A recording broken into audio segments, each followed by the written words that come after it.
আমাদের সকলকে নসিব ফরমান। কোরআনে পাক এবং হাদিসে পাকের নূরে আমাদের জীবনকে সুন্দর করার, আলোকিত করার তৌফিক দান করেন।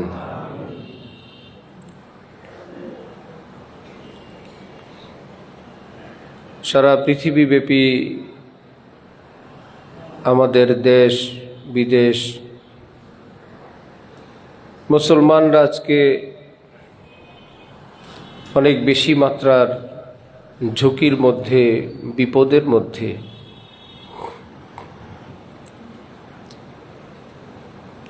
একদিকে অমুসলিমদের নির্যাতন, জুলুম, অত্যাচার, আরেকদিকে নিজেদের পরিবেশে, নিজেদের দেশের মধ্যেই বহু রকমের জুলুম অত্যাচারের শিকার। বহু মুসলমান দেশ, সেখানে যাওয়ার পর তাদের পরিবেশ দেখলে এটা বোঝা মুশকিল এটা কোনো মুসলিম দেশ। আমাদের দেশকে বলা হয় পৃথিবীর দ্বিতীয় বৃহত্তম মুসলিম দেশ, অথচ আমাদের দেশে সুন্নত, শরীয়ত এবং ইসলামের খেলাফ পরিবেশ এত বেশি, যেটা আমাদের জন্য বড় লজ্জার, বড় ঝুঁকির এবং বড় ভয়ের বিষয়। কারণ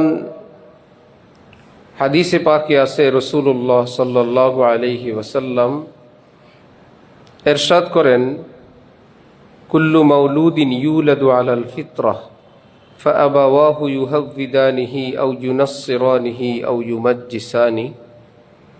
পৃথিবীর সকল সন্তানই নিষ্পাপভাবে এই পৃথিবীতে জন্মগ্রহণ করে, অতঃপর তার পরিবেশ, তার মা বাবা, বিশেষ করে যেই পরিবেশে সে বড় হয়, সেই পরিবেশ তাকে, সেই ঘর, সেই সোসাইটি তাকে ইহুদি বানায়, খ্রিস্টান বানায়, অগ্নি পূজক বানায়, মূর্তি পূজক বানায়।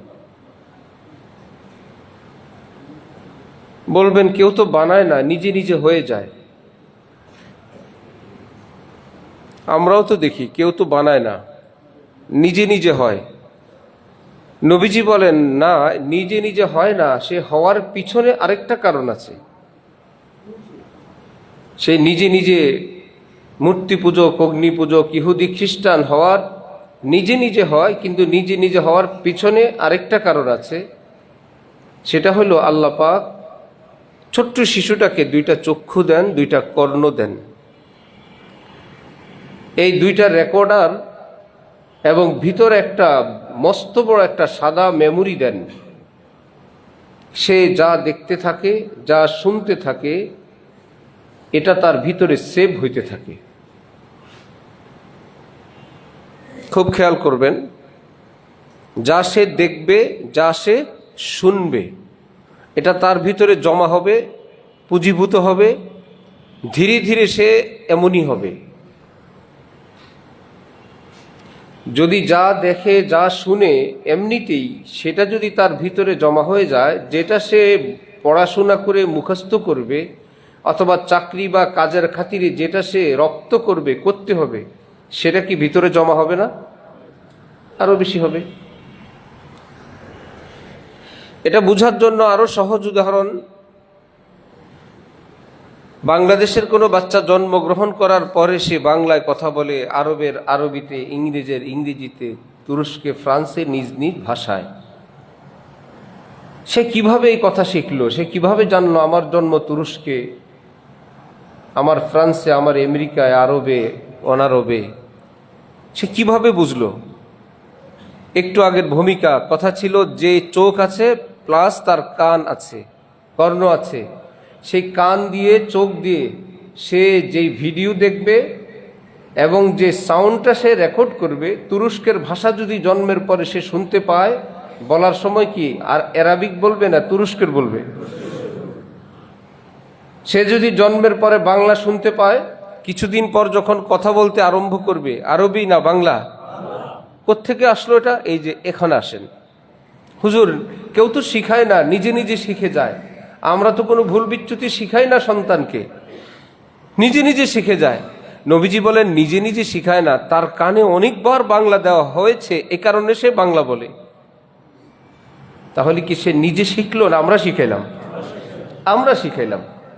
হ্যাঁ, আমরা শিখানোর শব্দে বলি নাই তুমি বাংলা শিখো, তুমি বাংলা শিখো, তোমাকে কিন্তু বাংলায় কথা বলতে হবে, তুমি কিন্তু বাংলাদেশে জন্ম, খবরদার ভুলে আরবি বলবা না, এটা বলতে হবে না, শুধু আশপাশে দিলেই হবে।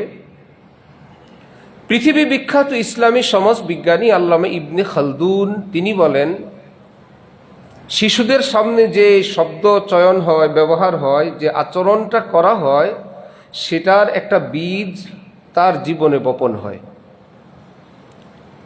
যে আচরণ করবেন, নামাজ পড়বেন, সেজদা করবেন, দীর্ঘ মুনাজাত করবেন, দান সৎকা করবেন, শালীন সুন্দর ভাষা ব্যবহার করবেন, ফকির মিসকিনকে সসম্মানে দিবেন বা বিদায় দিবেন, বা বিপরীত কিছু, সবটার একটা বীজ তার নিজের মধ্যে গ্রথিত হয়, তার নিজের মধ্যে বপন হয়ে যায়। এটা গাছ উঠতে সময় লাগবে, ফল ধরতে সময় লাগবে, অল্প কিছুদিন পরেই সেই ফল আপনাকে খাওয়াবে। আপনি দেখবেন কি ব্যাপার, সে ফকিরটাকে একদম থ্রেট দিল, আমি যেভাবে দেই সেভাবে বহু আগে শিখে রাখছে সে। যে শব্দে আপনি ফকির মিসকিন গরিবকে ধমক দিবেন, ঠিক হুবহু শব্দে সে দিবে। কিংবা আপনি সসম্মানে তাকে দিবেন কিংবা বিদায় দিবেন, ঠিক সেরকমই সে করবে। কোনো ঘরের ছোট্ট শিশু নাচে, কোনো ঘরের ছোট্ট শিশু সেজদা করে, একা একা নাচে, মা বলে বাবা বলে আল্লাহ রে কিয়ামতের আলামত, এইটুকুন ছোট্ট শিশু নাচা শিখলো কোত্থেকে? নবীজি বলেন তুমি শিখাইলা না, তো আমি তো তাকে নাচ গান শিখাই নাই। এমনটা অসম্ভব, জন্মের পরে সে নাচ গান দেখে নাই, আর পৃথিবীতে এসে একা একাই নাচ গান আরম্ভ করবে, অসম্ভব। নাচ গানের কোনো ভিডিও সে দেখছে, সেখান থেকে তার ভিতরে সেটা আসছে, সে এখন সেটা রিপ্লাই দিচ্ছে। যে ছোট্ট শিশু সে এইরকম ইংলিশ কাটিং চুল কাটতে চায়, হুজুর অবাক করা বিষয়, জানলো কোত্থেকে? নবীজি বলেন তুমি শিখাইলা না, আমি তো শিখাই নাই।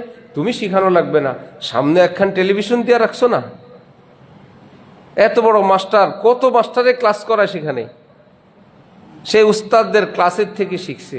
তুমি শিখানো লাগবে না, তুমি শিখার ব্যবস্থা করে রাখছো,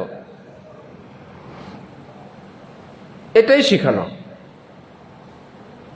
কোনো বাসার ছোট্ট শিশু বলে বাবা হজে যাচ্ছ, আমার জন্য জায়নামাজ আনবা, আমার জন্য জুব্বা আনবা, আমার জন্য হিজাব আনবা, আমার জন্য বোরকা আনবা। আরেক ঘরের শিশু সবচেয়ে বেশি বলতে পারে আমার জন্য চকলেট আনবা, মিমি আনবা। তার এটা নলেজে নাই, দিন, ইমান, ইসলাম, বোরকা। নবীজি বলেন এগুলো সবই তোমার কর্ম, এর থেকে এড়ায় যাওয়ার কোনো ব্যবস্থা নেই। আবার যেখানে দেশে বাংলাদেশের আঞ্চলিক ভাষা, যেই বাচ্চা যেই অঞ্চলে জন্ম সে আঞ্চলিক ভাষায় কথা বলে, এটা জানলো কিভাবে? না হলে বাংলাদেশটা কোনো রকম আমরা বুঝাইলাম। ওই একই কথা, সে ঘরের মধ্যে শুনছে, ছোটবেলায় জন্মের পর থেকে তার স্থানীয় ভাষা, সে যখন বলবে সে ভাষাটাই বলবে। হযরত ইমাম গাযালী রহমতুল্লাহ আলাইহি বলেন ইন্নাত্তিবা তাসরিকু মিনাত্তিবা, মানুষের স্বভাব অপর স্বভাব থেকে চরিত্র চুরি করে, চরিত্র চুরি করে। যেটা দেখতে থাকবেন আপনার তবিয়ত, আপনার স্বভাব, যাকে বারবার দেখবেন সেই বৈশিষ্ট্যগুলো অটোমেটিকলি আপনার ভিতরে আসবে, আপনি জানবেন না। এক পুকুরে যদি কই মাছ থাকে, শিং মাছ থাকে, শৈল মাছ, টাকি মাছ থাকে, পাশের পুকুরটা যদি শুধু লাইনটা খুলে দেয়, শেষে কি দাওয়াত দেওয়া লাগে? বলবেন আমি শুধু খুলে দিছি, আমি তো আসতে বলি নেই। আসতে বলতে হবে না, শুধু এই সোহবত, এই সান্নিধ্য, এই পাশাপাশি থাকা, মধ্যখানের হিজাব, পর্দা, প্রতিবন্ধকতা উঠায় দেওয়া, তারপরে আর বলার প্রয়োজন নাই, শোল মাছ, টাকি মাছ, তোমরা কিন্তু আমাদের পুকুরে আসবা, তোমাদের কিন্তু দাওয়াত দিতে হবে না, সে আসবে। সুতরাং আমি আমার, আপনি আপনার, আমরা আমাদের আপনজন প্রিয়জন যাদের কিনে আমরা স্বপ্ন দেখি তাদের সুখী জীবন হোক, তাদের ভবিষ্যৎ উজ্জ্বল হোক, তারা চরিত্রবান হোক, তারা পিতামাতার অনুগত ফরমাবরদার হোক, তারা রাষ্ট্রের সমাজের সম্পদ হোক, তারা পৃথিবীতে কিছু করুক, সেই মস্ত বড় একটা রত্ন যাকে দিয়ে জীবনের সব স্বপ্ন, আর যার মুখে একটু হাসি ফুটানোর জন্য মাথার ঘাম পায়ে ফেলছেন, অবর্ণনীয় কষ্ট করছেন। কেউ পৃথিবীর জানে না একজন বাবা কত কষ্ট করে সন্তানের মুখে একটু হাসি ফুটানোর জন্য, তাকে একটু ভালো রাখার জন্য। কিন্তু সেই ভালো রাখলেন কতদিন? 40-50 বছর, 60 বছর সে জীবিত থাকবে যতদিনের জন্য, আপনার সবগুলো পরিকল্পনা ততদিনের, তাও ভঙ্গুর পরিকল্পনা। আপনি তাকে এই পৃথিবীতে সুখী করার জন্য ব্যবস্থা করলেন, কিন্তু তাকে চরিত্রবান করা হয় নাই।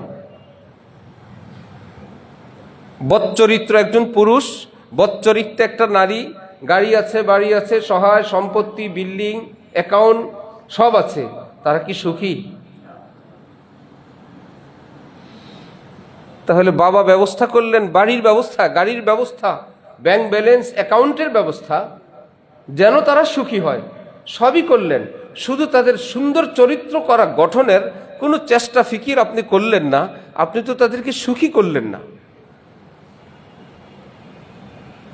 আজকে পাগলা গারদে যান, মানসিক চিকিৎসা কেন্দ্রে যান, যে ছেলে মেয়েগুলো সেখানে, এর 80 থেকে 90 ভাগ হারাম প্রেমে আক্রান্ত হয়ে জীবন যৌবন সব ধ্বংস করে এখন তারা পাগল।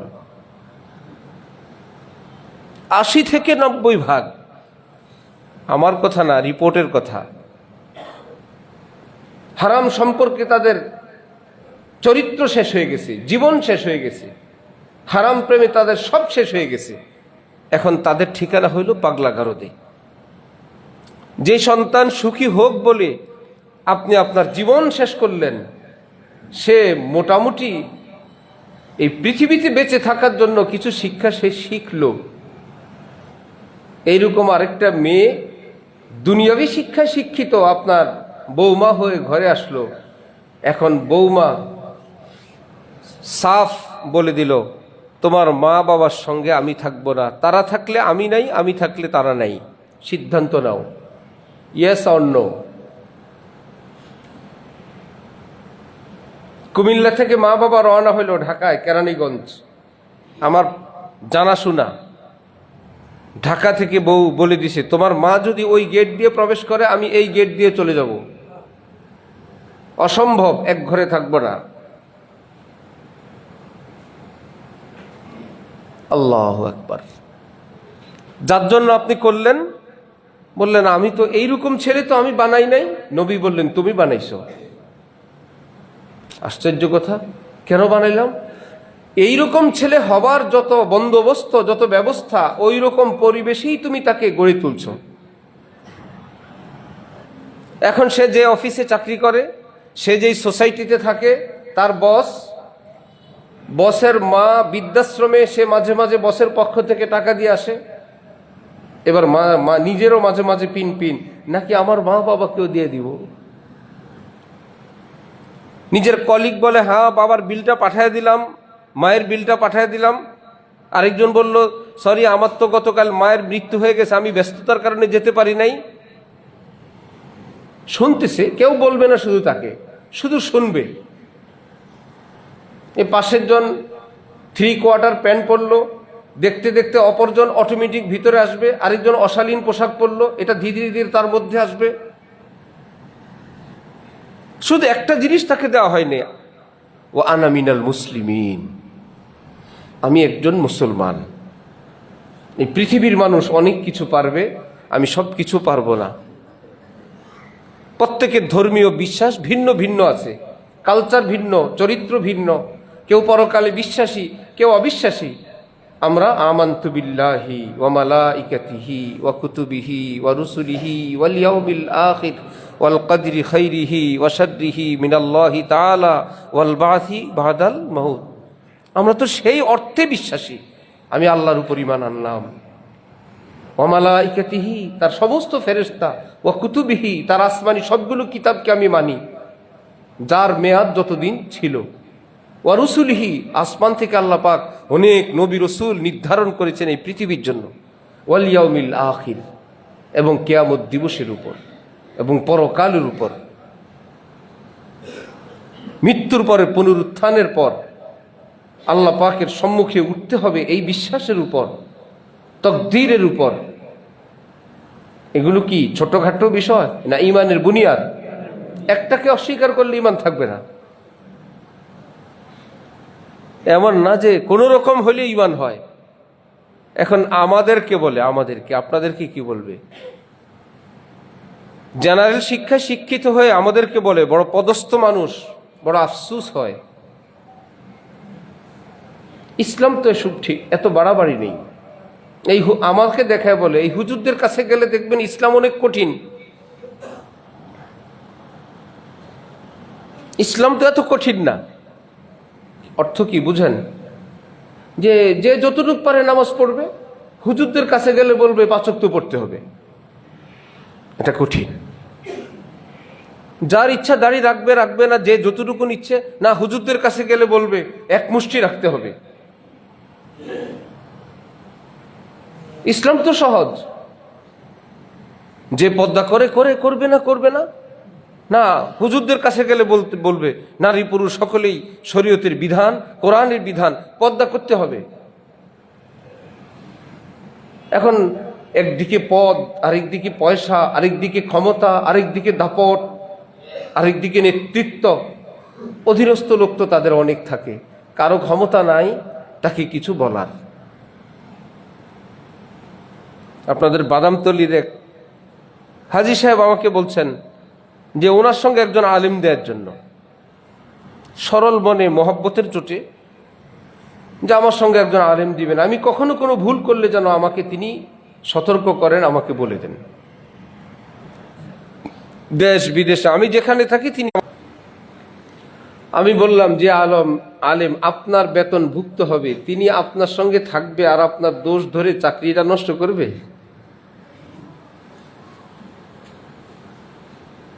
সে কতক্ষণ বলতে পারবে? যতক্ষণ আপনার খুশি আছে ততক্ষণ। আপনার মন মাইন্ড চিন্তার বিপরীত কিছু বললে, যেটা বললে চাকরিটা যাবে, সে কথা বলতে পারবে? বললাম না, এইরকম লোক আপনাকে শাসন করতে পারবে না যে আপনার বেতনভুক্ত না, এইরকম কারো অধীন থাকেন।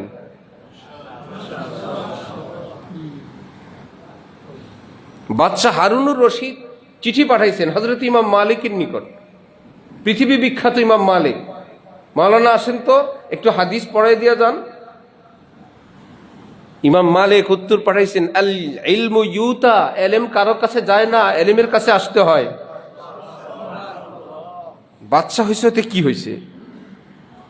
বাদশাহ হইলে এরকম ডাক দিলেই নবীর হাদিস নিয়ে চলে যাব তোমার কাছে, তুমি শিখবা, তুমি আসো। হাকিমুল উম্মত মাওলানা আশরাফ আলী থানভী বলেন, আমি কোনো চিকিৎসককে পর্যন্ত আমার কাছে আমি ডাকি না, ডাক্তারকে। আমি মোহতাজ, তিনি আমার কাছে কেন আসবেন? আমি মোহতাজ, আমি যাব। সবাই বলে হযরত আপনার যাইতে হবে না, ডাক্তার সাহেবকে হাকিম সাহেব ডাকলে আসবে। বলেন এটা আদবের খেলাফ, ভদ্রতার খেলাফ।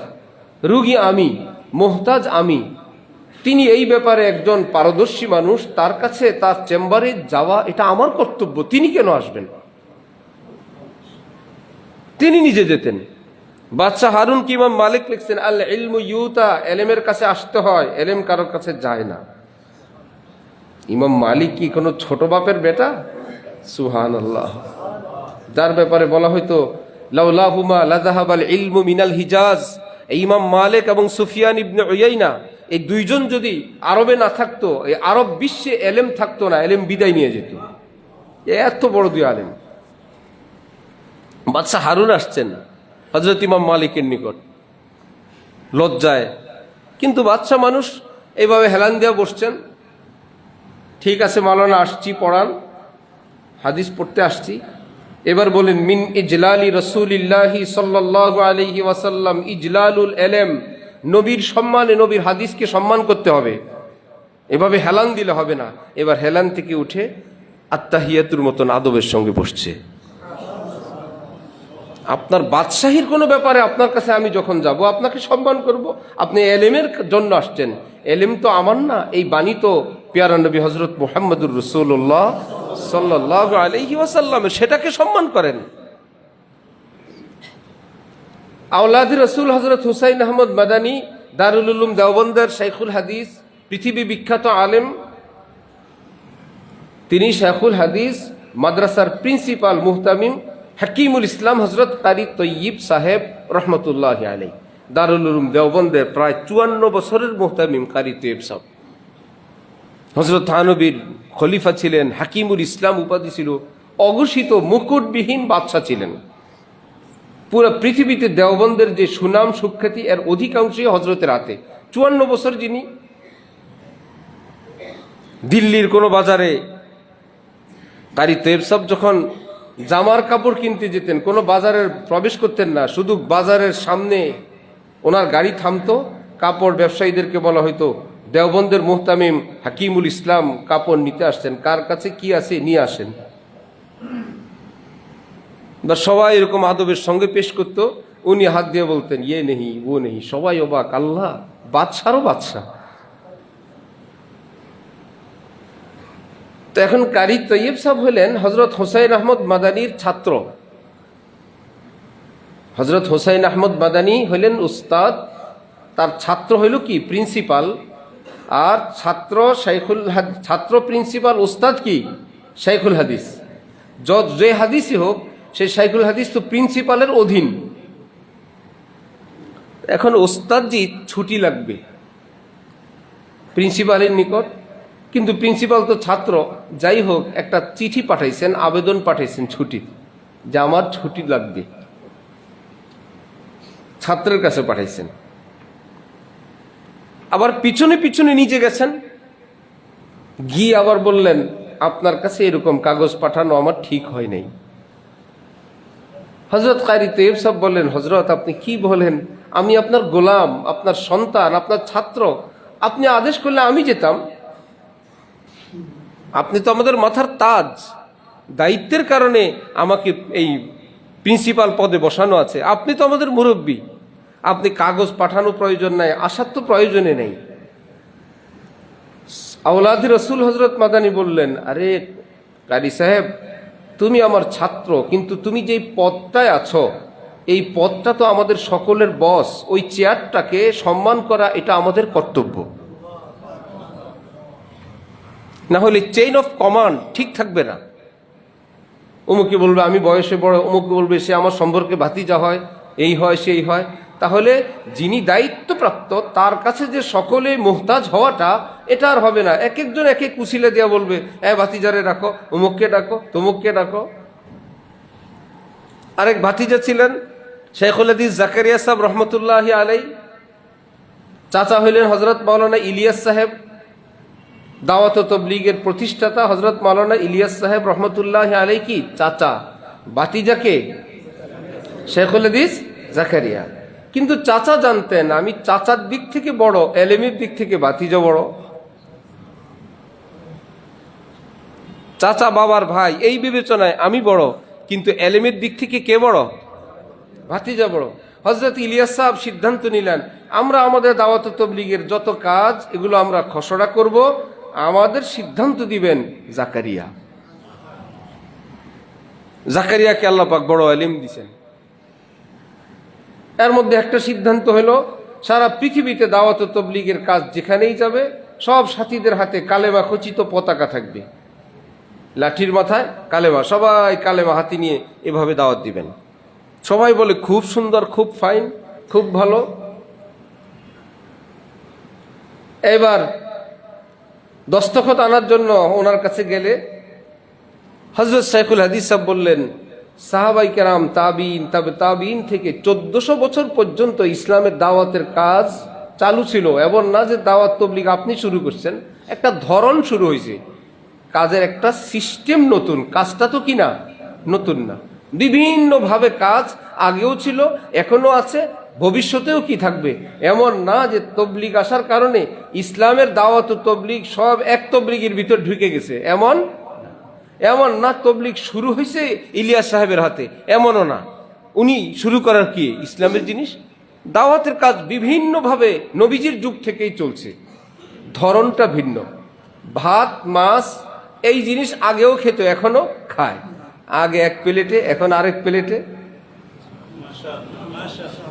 আগে মাটির প্লেটে, এখন সিরামিক প্লেটে। তাহলে কি সিরামিক্সের কারণে এটা কি নতুন কিছু হইল না সিস্টেম পরিবর্তন হইল? সিস্টেম পরিবর্তন। এমন না যে যেদিন থেকে সিরামিকের প্লেটে ভাত খাওয়া শুরু হয়েছে এই পৃথিবীর মানুষ ভাত খাওয়া এদিনই শুরু করছে। ভাত বহু আগে খায়, পদ্ধতি ভিন্ন, তরিকা ভিন্ন। ভাত খাওয়া শুরু হয় নাই, ভাত খাওয়া বহুত আগের পদ্ধতি। যাই হোক নাই হোক, বললেন দাওয়াত এই তবলিগ এটা নবীজির যুগে যুগে আল্লাহ পাক যার দ্বারা যখন যেভাবে কাজ নেন চলছে। যেই বান্দাকে আল্লাহ বেশি ভালোবাসেন তার কাজটা আল্লাহ বড় বানায় দেন, মাকবুল বানায় দেন। যেমন দারুল উলুম দেওবন্দ, সেখানে কি শেখানো হয়? এলেম। দারুল উলুম দেওবন্দে কি শেখানো হয়? এলেম শেখা কি ফরজ। সুতরাং দেওবন্দে ভর্তি হওয়া ফরজ। বলা যাবে? কেন যাবে না? ওই এলেম শিখায় না? এলেম শিখা ফরজ না? বলে এলেম শিখা ফরজ, তারা এলেমও শিখায়, এই দুইটা মানলাম। শেষের যে লাইনটা বললেন দেওবন্দে ভর্তি হওয়া ফরজ, এইটা আছে কোথায়? এইটা তো পৃথিবীতে কোথাও নাই। আমি যদি কোনো মক্তবে শিখি, কারো কাছে শিখি, যে কোনো ভাবে শিখি, তাহলে এলেম শিখা ফরজ, সেটা কি আদায় হবে না? তা আপনার মাদ্রাসায় ভর্তি হওয়া ফরজ, এটা বলা সহি না। ঠিক দাওয়াত ও তাবলীগ সারা বিশ্বব্যাপী যে এক কাজ আল্লাহ পাক ইলিয়াস সাহেব দ্বারা শুরু করছেন, এটার অর্থ এই না যে দাওয়াত ও তাবলীগ ইসলামের এই তাবলীগটা উনি শুরু করছেন, না নবীজি শুরু করছেন। নবীজি শুরু করলে ওনার আগে এই কাজটা ছিল না, এইভাবেই ছিল না, অন্যভাবে। উনি আসার পর যত ভাব আছে সবগুলো কি বাদ হয়ে গেছে? না, এটা মকবুল হয়ে গেছে, পৃথিবীতে ছড়ায় গেছে। বহু মানুষের চোখের পানি, বহু মুখলিস আল্লাহর বান্দাদের জান মাল কোরবানির বরকতে বিশাল আকার ধারণ করছে। এরপরেও বলা যাবে না এই মাদ্রাসায় ভর্তি হওয়া ফরজ। যে কোনো ভাবে যদি কেউ তাবলীগ করে নেয়, যেমন আগে করছে, এখন করবে, আগামীতে করবে, এমন না যে এটা আসার পর আগের গুলো বাদ, আর কোনোটা চলবে না, এটা আসমানি কিতাব, আগের সব কিতাব মানসুখ, এটা বলার সাহস এই পৃথিবীতে কারো নেই। মুয়াজ্জিন সাহেব আজান দেওয়ার পর আপনারা আমরা কি দোয়া পড়ি? আল্লাহুম্মা রাব্বা হাযিহিদ দাওয়াত, দাওয়াত, দাওয়াত, হাযিহিদ দাওয়াত। তাও দাওয়াত কি? আত-তাম্মা। আল্লাহ মুয়াজ্জিন সাহেব পরিপূর্ণ দাওয়াতের কাজ করছেন। উনি দিলেন আজান, আমরা সবাই আরবিতে স্বীকৃতি দিচ্ছি। উনি কি দাওয়াতের কাজ করলেন আধা না পরিপূর্ণ? পূর্ণ দাওয়াতের কাজ করলেন। এইবার আবার আপনি আমি যদি বলি না মুয়াজ্জিন সাহেব আপনি সারা জীবনে আজান দিয়েছেন, দাওয়াতের কাজ তো করেন নেই।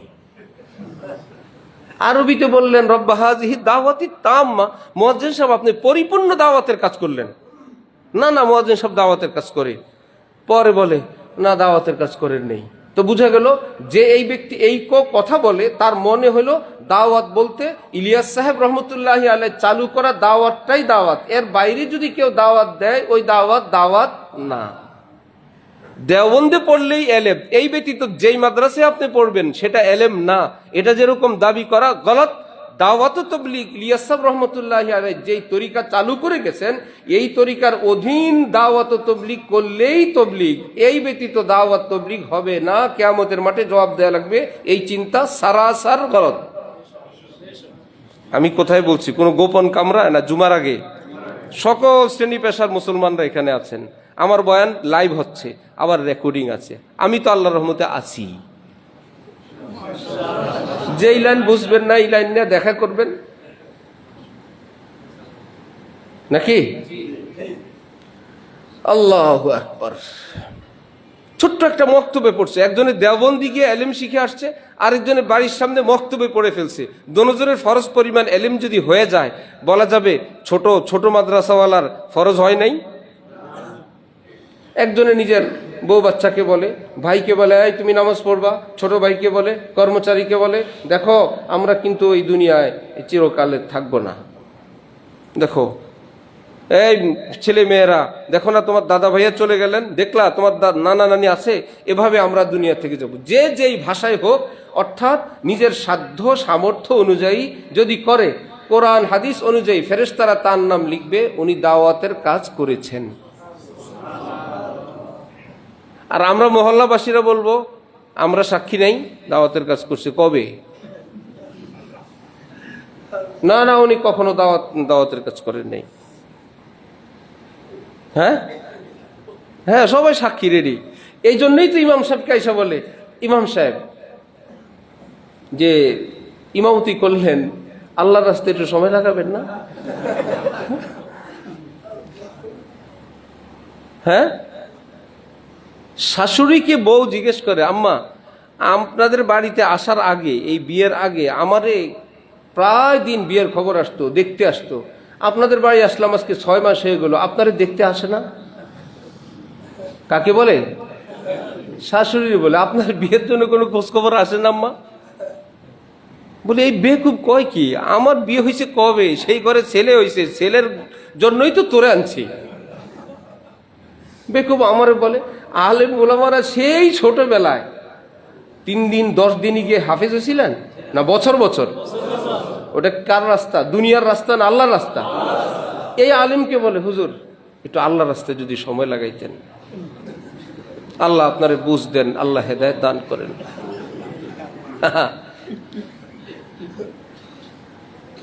আবার দোয়া করে, আল্লাহ বুঝ দিলে ইনশাল্লাহ আসবে। আবার নতুন ইবলিসি শিখছে, এলেম শিখছে, ইমান তো শিখে নেই। হযরত ওমর থাকলে দাঁত ফেলাই দিত, দাঁত। ইসলামী আদালত তিনি একদম ঝুলে রাখতো ঘন্টা ঘন্টায় বেয়াদবকে। আলেম ওলামা মাদ্রাসা এলিম শিখছি, ইমান শিখে নাই। তুমি 2 নম্বরই ব্যবসা করে মাসে 3 দিনই গিয়ে ইমান শিখছো, শয়তান। আলিমদের ব্যাপারে, আলিমরা নায়েবে রসুল, এলিম দিয়ে ইমান না শিখেই। আল উলামা ওয়ারাসাতুল আম্বিয়া, আলিমরা নবীর ওয়ারেস, ইমান না শিখেই নবীর ওয়ারেস। তো ওই মানুষের কথা হইল যে যেই লোক ধোঁকাবাজ, কথা ঠিক নেই, 100 বার ওয়াদা করছে, সেই লোক ওয়াদা অত টাকা আদায় করে না। আপনি আজকে বললেন ভাই আজকে কিন্তু শেষ, আপনি কিন্তু অবশ্যই এই ওয়াদাটা রাখবেন।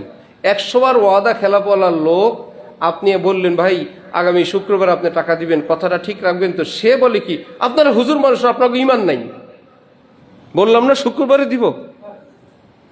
100 বার ওয়াদা খেলাপ করছে, এতে ওনার ইমানের অসুবিধা হয় নাই।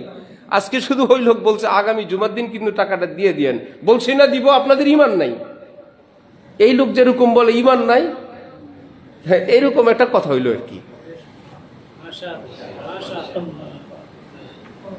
যাই হোক নাই হোক, এতে কি হবে? এই আলোচনার দ্বারা, আলোচনার দ্বারা এই হবে, আরেকজন ভাইকে আসামি মনে করা থেকে বেঁচে যাবেন।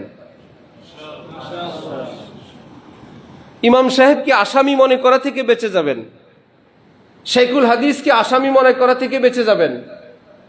যারা যারা এই কাজে যোগ দিল না, তাদের প্রতি একটা কটূক্তি এবং ভিন্ন চিন্তা, যে তারা একটা ভুলের মধ্যে আছে, তাদের একটা কাজ বাকি রয়ে গেছে, এই কাজটা কিন্তু করতে হবে, এই যে একটা চিন্তা, এটা থেকে বেঁচে যাবেন। এই কাজটা ছোট না, এই কাজটা অনেক বড়। এটা একটা তাবলীগ, এটা কি দ্বীনের কথা না? খুব সূক্ষ্ম কথা। যখন মনে হবে আল্লাহ, যেমন আমাদের রাষ্ট্রের মন্ত্রণালয়গুলো সবগুলোর নাম কি এক না ভিন্ন ভিন্ন? একদম সত্য বলেন তো, কোন মন্ত্রণালয় জীবনে বলছিল আমরাই সরকারের অরিজিনাল মন্ত্রণালয় পরিচালনা করি? এগুলো সব ভুয়া বলে। আরে বাবা, একটা রাষ্ট্র, এটার অনেক মন্ত্রণালয়, সবাই মিলে আমরা একটা রাষ্ট্র পরিচালনা করি। তাহলে ইসলামের মন্ত্রণালয়গুলো কত?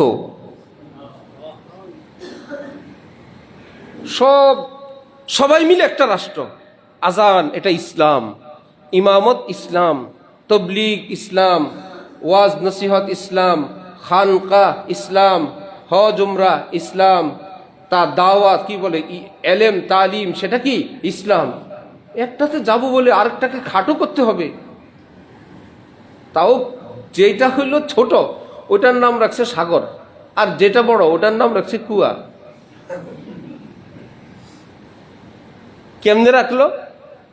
যে বলে মাদ্রাসা আলেম কয়জন, দুনিয়া আলেম আর ছাত্র কয়জন পৃথিবীতে, এই দাওয়াত তাবলীগ সারা পৃথিবীতে ছড়ায় গেছে, এটা সাগরের মতো। আরে খোদা, পুলিশ কনস্টেবল বেশি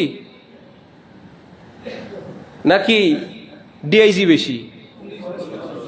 কনস্টেবল বেশি না? এই জন্য কি এরা সংখ্যায় বেশি বলে ডিআইজি অল্প বলে ওদের দাম কম না বেশি? হ্যাঁ, দেখো দেশে 5 পাস লোক কম না বেশি? MA পাস কম, এই জন্য 5 পাস ওরা বলে এটা হইল সাগর। MA পাস আর কয়জন আছে? ওটা কুয়া। MA পাস ওয়ালা হইল কি কুয়া, 5 পাস ওয়ালারা হইল কি সাগর। বলে দেশে 10 তলা বিল্ডিং 20 তলা বিল্ডিং আর কয়টাই আছে? আমরা যারা টিনের ঘরওয়ালারা সারা দেশ ব্যাপী আছি, আমাদেরটা হইল কি সাগর। বয়ান করে সংখ্যা বেশি হলে কখনো ওটা বড় কাজ হয় না। নবী তো একজন, উম্মত তো কিয়ামত পর্যন্ত যা আছে, বড় কে? উম্মত বড় না নবী বড়? সংখ্যায় কয়জন? একজন। নবীর দেওয়া 30 পারা কোরআন উম্মতের কাছে আছে, 5 ওয়াক্ত নামাজ আছে, কালেমা নবীরটাই দেওয়া আছে, নবীর হাদিসগুলো উম্মতের কাছে আছে, সব উম্মতের কাছে একদম নবীর এলেম পুরাটা আছে। তারপরও বলা হবে বলো নবী তো নবী, নবীর একটা আঙ্গুল তো আঙ্গুল, একটা নখের বরাবর হবে না পুরা পৃথিবীর সব উম্মত। নবী যদি বলে যান আল উলামা ওয়ারাসাতুল আম্বিয়া, সেই নবীর ওয়ারিস যাদের কাছে 30 পারা কোরআনের এলেম, 23 বছরের ওহী, যাদের কাছে কোরআনের খুঁটিনাটি সমস্ত ব্যাখ্যা বিশ্লেষণ, যাদের কথার উপর আমাদের ইমানের বুনিয়াদ ভিত্তি, যারা না থাকলে আমরা ইমান আনবো কার কথার উপরে?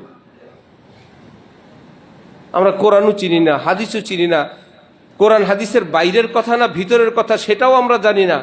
যে আলেমদের বরকতে আমাদের ইমান, ওই আলেমদের এলমে দ্বীনের খেদমতের নাম রাখছে কুয়া। এটাকে বলে ডাবল জাহেল, অর্থাৎ জানে না, এটা হলো সিঙ্গেল। যে জানে না সে কি? কিন্তু না জানা লোক যদি মনে করে আমি জানি, একে বলে ডাবল জাহেল। ভাই কেউ জানে না, অসুবিধা নেই, আমরাও বহু কিছু জানি না। বহু কিছু মানে আমরা জানি হইলো অল্প কয়েকটা কথা, না জানার পাটি আমাদের সব রয়ে গেছে। তাহলে আমরা সবাই কম বেশ কিছু কিছু জানি না। তাহলে যে জানে না এটা একটা তার ত্রুটি। এরপরে যদি এই লোক মনে করে আমি অনেক কিছু জানি, এটা কি গুণ হইল না আরেকটা ত্রুটি হইল? আরেকটা ত্রুটি। এই কারণে বলা হয় ডাবল জাহেল। উজু নাই, ভাই হইতেই পারে কোনো মানুষের উজু নাই, সেই লোক যদি মনে করে আমার উজু আছে, তাহলে ত্রুটি কয়টা হলো? একটা না দুইটা? একদিকে উজু নাই আবার মনে করে কি উজু আছে, এটা হইলই জানে না আবার মনে করে জানি, বুঝে না আবার মনে করে বুঝি। এটা হলো এই পেরেশানিতে পড়ে গেছে উম্মত। আমরা কথার গোড়ায় চলে যাই। শেখুল হাদিস জাকারিয়া মনে আছে? উনি বললেন ইসলামের কাজ কোনো আপনারা শুরু করেন নাই, এই কাজ শুরু হয়েছে নবীর যুগে, এর ধারা ভিন্ন ভিন্ন। আবার জোশের চোটে সাথীদেরকে কাজের প্রতি আগ্রহী করার জন্য বললে দেখছেন সাহাবাই কেরামের এক একজনের কবর তুরস্কে, সিরিয়া, ইরাকে, মিশরে। কারণ কি জানেন? না তো জানি না। বলে বিদায় হজের ভাষণের দিন নবীজি বলছেন যে যে যেখানে আসো আমার দিন ইসলাম নিয়ে ছড়ায় পড়ো, যার ঘোড়া যেদিক ফিরানো ছিল রওনা হয়ে চলে গেছে। সবাই বলে সুবহানাল্লাহ, এত আর আজকে মসজিদ থেকে আর বাড়িতে যাব না। বিদায় হজের ভাষণ নবীজি দিছিলেন কয় তারিখে? আরাফার দিন। আরাফার দিন হলো কয় তারিখ? 9 তারিখ। 9 তারিখে আরাফা হওয়ার পর 10 তারিখে ফরজ তওয়াফ না হইলে হজ হয় না। আরাফার দিনের পরে 10 তারিখ থেকে কি ফরজ তওয়াফ। তার মানে সাহাবাই কেরাম ওই বছর ফরজ তওয়াফ করেন নাই। কথার জন্য কথা মুখে আসলেই বলবেন, এক মূর্খ আরেক মূর্খ থেকে শিখবেন, এক জাহেল আরেক জাহেলের থেকে শিখবেন। এটা দিনের খেদমত হইল না ক্ষতি হইল? এটা দাওয়াত ও তাবলীগের উপকার হইল না ক্ষতি হইল? নাকি পক্ষে বললেই হয় না? এলেমের কাজ এলেমের ভিতরে থাকতে হবে। এই জন্যই তো হযরত ইলিয়াস সাহেব 100 বার বলছেন, 1000 বার বলছেন, আমি 6টা কথা বললাম, ডাক্তারি করবা না, তোমরা ডাক্তার না, এর বাইরে তোমরা অপারেশনে যাও না, কোথায় যাও না, এই 6টা নিয়েই থাকো। না, একটু কথা শিখছে, জোড়াতালি শিখছে, বাস দুনিয়ার আকথা কুকথা বলতে গিয়েই এই 9 তারিখে সাহাবাই কেরাম যার ঘোড়া যেদিক ফিরানো ছিল সেদিক চলে গেছে। আস্তাগফিরুল্লাহ। আলেমরা শুনে বলে, জাহিল কি বলে, 10 তারিখে ফরজ তওয়াফ বাকি রয়েছে না, নবীজি এবং সাহাবাই কেরাম হজ বাদ দিয়ে চলে গেছেন। ইলা আখিরিহি। আল্লাহ আমাদেরকে উম্মতি মুসলিমাকে হেফাজত করেন। একটাই শাস্তি, এটা হক্কানি আলিম ওলামাদেরকে এড়ায় যাওয়ার আযাব। বুঝতেছেন? সহিভাবে দিন পায় নাই, দিন নিয়েই আছে, দিনের একটা অংশ, দিন নিয়ে আছে মানে কি, দিনের একটা অংশ নিয়ে আছে, সেই অংশের উপরে এত ডুবা ডুবছে। আমি যে বলি অঙ্ক স্যার এমন মগজ ধোলাই করছে, ছাত্র অঙ্কে 100, বাকিগুলোই ফেল। আরেকজনকে ইংরেজি মাস্টার এমন মগজ ধোলাই দিছে, ইংরেজিতে 100, বাকিগুলো কি ফেল। তাহলে বার্ষিক পরীক্ষার ছাত্রটা কি পাশ করবে না ফেল করবে? সে তো বলবে আমি ইংরেজি 100, বাবা ইংরেজি 100, এতে তো আর হয় না। সবগুলো নাম্বার মিলে হইল কি উপরের ক্লাস। আমার ছোট ছেলে হোমায়েতকে আমি বললাম, মা বাবা দুইজন আমরা সামনে, বলো তো তোমাকে বেশি আদর করে কে? সে বলে দোনোজন সমান। এখন তার মা বলল, তোমার বাবা কি তোমাকে সবসময় খাওয়ায়, তোমার গোসল করায়, জামা কাপড়গুলো তোমার গায়ে দেওয়া দেয়, এগুলো আমি দেই না, সমান কিসের? সে বলল, এই কিতাবে তুমি একটু নাম্বার বেশি পাইছো।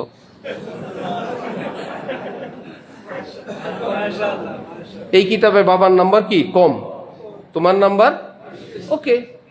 কিন্তু বাবা বাজার করেন, কিনে দেন, ঠিক আছে, তারপরে বাইরের কাজগুলো সব বাবা সমাধান করেন, ওই কিতাবে বাবার নাম্বার বেশি, গড়ে দুজন কি সমান? এইটুকুন ছোট্ট শিশু তো একটা কিছু বুঝছে। তো আমরা যেই কিতাব, অর্থাৎ যেই দিনের কাজ নিয়ে বসছি, সেটা দিনের কাজ, খুব ভালোভাবে বুঝবেন। আমি সেটাকে দুনিয়ার কাজ বা কোনো খারাপ বলছি না, কিন্তু ওই কিতাবে, এক কিতাবে পাশ করলে কি আমরা পাশ করব? পাশ করব না। কিন্তু আমরা অন্ধের মতন, আল্লাহ পাক বলেন কু আনফুসাকুম ওয়া আহলিকুম নারা, মাথা থেকে পা পর্যন্ত, আকীদা থেকে আকীদা, আমানতু বিল্লাহ ওয়া মালাইকাতিহি, সবগুলো মিলে তুমি জাহান্নাম থেকে বেঁচে থাকার যে বাহ্যিক ল, সেই অনুযায়ী কবুল করার মালিক তো আল্লাহ। এই জন্য কি আমরা নামাজ পড়ার কিছু নিয়ম নীতি আছে না? নিয়ম নীতি তো মানতে হবে, এবার কবুল করবেন আল্লাহ। ঠিক কুয়ানফুসাকুম, নিয়ম নীতি মেনে, যে আমার রুজি হালাল, যাকাত হিসাব, ঘরের পর্দা আছে, সূরা কেরাত সহি শুদ্ধ, আত্তাহিয়াতু দোয়া কুনুত পারি, নামাজ ভঙ্গের কারণগুলো পারি, সৌসেজদা বুঝি, ইত্যাদি ইত্যাদি। অর্থাৎ নিজের গুলো কুয়ানফুসাকুম, এটা কনফার্ম। এইবার ও আহলিকুম, দেশ জাতি পৃথিবীর জন্য সেকেন্ড পার্টে শুরু। এটা কি আমাদের কারো কথা না আল্লাহর কথা? তো আল্লাহ আমাদেরকে বুঝ দেন। হযরত জাকারিয়া সাহেব বললেন, এই পদ্ধতি পৃথিবীতে ছিল না, নতুন করে চালু করা যাবে না। ভাতিজা বয়সে ছোট, এলেমি কি ছোট না বড়? চাচা বড় হবার পরেও বললেন, না জাকারিয়া যা বলে তাই, বাদ। সুবহানাল্লাহ। এলেমের প্রতি কতটা শ্রদ্ধা জানাইলেন। এখানে চাচাগিরি দেখলে হবে না। নবীজির চাচা হযরতে আব্বাস বয়সে বড়, কিন্তু নবী হিসাবে কে বড়? নবী বড়। আর চাচা বয়সে কি বড়। একদিকে চাচা সেই হিসাবে সম্মানিত, আবার বয়সে বেশি। কেউ জিজ্ঞেস করলো, বড় কে? আব্বাস সাহেব বড় কে, নবী না আপনি? উনি তো বড় বিপদে পড়লেন। তিনি বললেন, হুয়া আকবার ওয়া আনা আসান্নু, যে নবী হয় তার থেকে বড় আর কেউ হয়? নবী বড়। বাকি আপনি যদি জানতে চান বয়স বেশি কার, আমার বয়স বেশি। বয়স বেশি হলে কেউ বড় হয় না। ওয়া আনা আসান্নু, বয়স বেশি আমার, কিন্তু বড় তো নবী। সে আব্বাসকে নবীজি একদিন ডাক দিলেন, ইয়া আব্বাস, এ আব্বাস, চাচাগিরি ছাড়ো, বয়সে বড় সেটা বাদ দাও, তুমি শুধু আব্বাস আমার। এমন এক হামলা করলেন যাতে আমিত্ব বড়ত্ব সবটা যায়। আছে না, একজন একটু ক্ষমতাসীন হলে তার পুরো ফ্যামিলি নেতা হয়ে যায়, বুড়াগুলোর নেতা হয়ে যায়। বুড়ো বুড়ো মানুষ নতুন জামা কিনে ঘুরে, মনে হয় জন্য ছোটখাটো রংবাজ। হ্যাঁ, নবীজি বলেন ইয়া আব্বাস, তুমি আব্বাস আর কেউ না। দ্বিতীয়বারে ডাক দিলেন ইয়া আম্মা রাসূলিল্লাহ, তুমি শুধু আব্বাস না, তুমি তো রাসূলুল্লাহ চাচাও লাগো। হযরত আলা করাচি বলেন ইয়া আব্বাস বলে ফানা করছেন, আমিত্ব বড়ত্বকে দাফন করে দিছেন। ইয়া আম্মা রাসূলিল্লাহ বলে তার সম্মানের আসনে আবার উঠে দিছেন। তোমার পরিচয় দুইটা, প্রথম পরিচয় তুমি আব্বাস, এটা হলো মেন পরিচয়। দ্বিতীয় পরিচয় হলো তুমি আমার চাচা লাগো। হযরত উমর রাদিয়াল্লাহু তাআলা আনহু তার শুরা মজলিসে, পরামর্শ সভায় বড় বড় সাহাবীদেরকে রাখেন। ছোট এক সাহাবী, ওনাকেও বসান। উনি হলেন হযরতে আব্দুল্লাহ ইবনে আব্বাস। আব্বাস এই আব্বাসের ছেলে। অন্যান্য সাহাবায়ে কেরাম সিনিয়ররা বিষয়টাকে একটু ভালো দৃষ্টিতে, মুরব্বীরা বসে এক জায়গায়, পিচ্ছি একটাকে হযরত উমর সাহেব বসান। পিচ্ছি বলতে হযরত রাসূল সাল্লাল্লাহু আলাইহি ওয়াসাল্লাম দুনিয়া থেকে বিদায় নেওয়ার সময় হযরত আব্দুল্লাহ ইবনে আব্বাসের বয়স 11-12, মাত্র 11-12। হযরত আবু বকর সিদ্দিক খেলাফত করলেন 2.5 বছর। তাহলে 12 যদি ধরি, 12 আর 2.5 কত? 14.5। তো এইটুকুন অল্প বয়সই তো হইল। সিনিয়ররা বসেন মশওয়ারায়। তো হযরত ওমর দেখলেন যে আমি আব্দুল্লাহ ইবনে আব্বাসকে বসাই, এটা তো সবাই একটু ভালো দৃষ্টিতে দেখে না। ঠিক আছে, একটু পরীক্ষা নেন একদিন। আচ্ছা, আপনি সূরা ইযা জাআ নাসরুল্লাহ তাফসীর করেন তো। সবাই তাফসীর করলেন। একদম সবার শেষে আব্দুল্লাহ ইবনে আব্বাসকে বললেন তুমি করো। ইযা জাআ নাসরুল্লাহি ওয়াল ফাতহ ওয়া রাআইতান নাসা ইয়াদখুলুনা ফি দীনিল্লাহি আফওয়াজা ফাসাব্বিহ বিহামদি রাব্বিকা ওয়াস্তাগফির।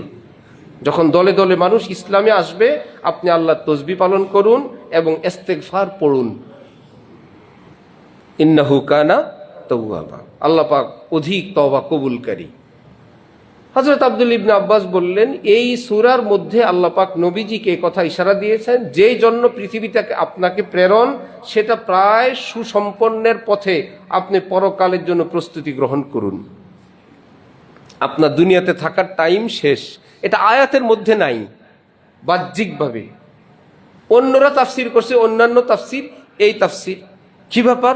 এখন 1-2 সাহাবী বলে জি জি আমিও তো এভাবে শুনছিলাম নবীজির থেকে, আমি ভুলে গেছিলাম। এখন বলে এই তাফসীর কি সহি আছে? এখন বড়রা বলে জি জি। তা আপনারা তো কেউ পারলেন না, পিচ্ছি তো পারলো। আতালুমুনি বাদা হাযাল ইয়াউম, আজকের পরেও যদি আপনাদের শুরা কমিটিতে এই ছোট সাহাবী আব্দুল্লাহ ইবনে আব্বাস থাকে, আপনাদের কারো কোনো আপত্তি আছে? সবাই মাথা নিচু করে ডানে বায়ে নাড়ে আর বলে জি না জি না জি না। যাকে আল্লাহ এলেম দেন, আল্লাহ তাকে বড় বানায় দেন। এলেম ওয়ালাই বড়, এলেম ওয়ালাই বড়। আল্লাহ আমাদেরকে দিন বুঝার তৌফিক দান করেন। একদম শুরুতে যাই, বয়ান শেষ করি। ছোট্ট বাচ্চারা কি পৃথিবীতে কিছু শিখে আসে না এসে শিখে? আমরা বলি তারা নিজেরা শিখছে, নবী বলেন তুমি শিখাইছো। আশ্চর্য কথা, আমরা শিখাই নাই, নবী বলছেন শেখাও নাই। সে দেখার এবং শোনার এমন একটা পরিবেশে রাখছ, সে যা দেখছে যা শুনছে, এখন তার ভিতরে সেটা সেভ হওয়ার পর এখন সে সেটা রিপ্লাই দিচ্ছে। ওই জায়গাটায় তোমার রাখাটাই তোমার শেখানো। আগুনের কাছে রাখার পর আগুনের তাপ লাগার জন্য কি আবার আদেশ জারি করতে হয়? রাখলেই তাপ লাগবে। এসির কাছে রাখলেই ঠান্ডা লাগবে। ঠিক অশ্লীলতার কাছে রাখলেই কি শালীনতা আসবে না অশ্লীলতা আসবে? বেপদ্দা পরিবেশে বাচ্চা বড় হইলে কি পদ্মা ঢুকবে ভিতরে না বেপদ্দা? বেয়াদবির পরিবেশে বড় হইলে আদব না বেয়াদবি? তো শিক্ষা ব্যবস্থার করুণ দশা। রাস্তা বানাও, ঘাট বানাও, জুট মিল বানাও, টেক্সটাইল বানাও, সব আছে। আল্লাহকে খুশি করো, জান্নাত বানাও, এই ব্যবস্থা শিক্ষায় নাই। মা কি রত্ন, বাবা কি সম্পদ, এই ব্যবস্থায় নাই। বয়স্ক বাবা, অসুস্থ বাবা, মাজুর বাবা ঘরে থাকলে বাবাকে কোন দৃষ্টিতে দেখতে হবে, আমি আল্লাহর কসম করে বলছি শিক্ষা ব্যবস্থায় সেটা নাই। একদিকে বই পুস্তকে নাই, আর একদিকে পরিবেশগতভাবে নাই। নীতি নৈতিকতার মধ্যেও সেটা নাই। তাহলে এই বাচ্চাগুলো কিসের মধ্যে বড় হচ্ছে? আরেকদিকে মোবাইল, আরেকদিকে অশ্লীলতা, আরেকদিকে হারাম সম্পর্ক, অফিস আদালতে চাকরি হইতে লাগে টাকা, অফিস আদালতে অন্যায় লেনদেন, সকল পাশাপাশি এই যে একটা অন্যায়, অনাচার, সুদ, ঘুষ, মিথ্যা, অশ্লীলতা, অনইসলামিক শিক্ষা ব্যবস্থা, অনইসলামিক পরিবেশ, এর মধ্যে আমি আপনি বেঁচে আছি ঈমান নিয়ে, খোঁজ নিয়ে জানা যাবে। অধিকাংশ মুসল্লি বলবেন ছোটবেলায় মক্তবে পড়ছিলাম, বাসায় পড়ছিলাম, আলিফ বাতা পড়ছিলাম, কোন আলেম আল্লাহওয়ালার কাছে শিখছিলাম, দাওয়াত ও তবলিগে গেছিলাম, কোন হক্কানি আল্লাহওয়ালা থেকে এটা মাহফিলে শিখছিলাম। আমাদের পরবর্তী প্রজন্ম কোথায় শিখবে? এত কিছু দেখার পর, শোনার পর, শেখার পর আমাদের এই অবস্থায়। নাম্বার 2, আমাদের যুগটা নবীজির যুগের কিছুটা কাছে, আগামী যুগটা কি নবীজির কিছুটা কাছে না কিছুটা দূরে? আলো থেকে যত, লাইট থেকে যত দূরে যাবেন আলো তত কমবে, অন্ধকার তত গ্রাস করবে। এইরকম একটা পরিবেশ আমাদের সামনে। আমাদের সকলের কঠিনভাবে সজাগ, সচেতন, দায়িত্বশীলতার সঙ্গে নিজের দিন, ঈমান, আকীদা, পাশাপাশি নিজের বিবি বাচ্চা, তাদের দিন, ঈমান, আকীদা, শুধু তাদের এই জীবনটাকে সুন্দর করার জন্য না, বাস্তবেই জীবনটা সুখময় এবং পরকালটা সুন্দর বানানোর দায়িত্ব অভিভাবকের। শুধু টাকা পয়সা ঘর বাড়ি দেওয়া না, চরিত্রবান বানানো এবং পরকাল সুন্দর বানানোর কর্তব্য আমাদের উপর। আল্লাহ আমাদেরকে তৌফিক দান করেন। ওয়া আখিরু দাওয়ানা আলহামদুলিল্লাহি রাব্বিল আলামিন।